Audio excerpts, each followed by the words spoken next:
এ পচা বাংলাদেশি, আমার গুমা থেকে কোথায় টেনে টেনে নিয়ে যাচ্ছিস? মোদিজি কুরবানি দিতে। বাচ্চারা, একদম না, একদম না, একদম। যদি আমার মায়ের কিছু হয় তাহলে বাংলাদেশে পারমাণবিক বোমা ছেড়ে দেবো।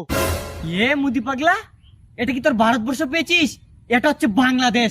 আমার পশু আমি এখনই কুরবানি দিব, পারলে ঠেকা। এই একদম না, এই একদম না, ছেড়ে দে আমার মাকে, ছেড়ে দে, একদম ছেড়ে দে, একদম খেয়ে দেবো বাংলাদেশকে সালা। এ পকুনো ছেড়ে দে। এ মুদি পাগলা, আমার পশু আমি কুরবানি দিব, তুই বাধা দিচ্ছিস? ঠিক আছে, তাহলে নিয়ে যা। এ দাঁড়া, আসছি।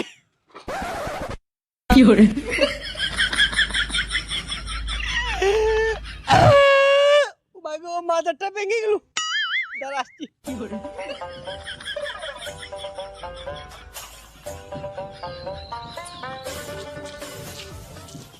দে।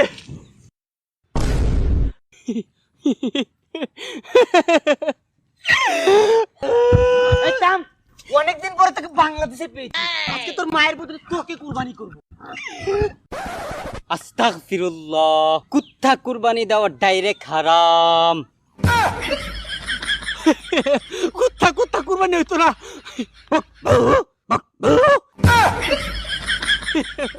জায়গা জায়গা কুরবানি হইতো না।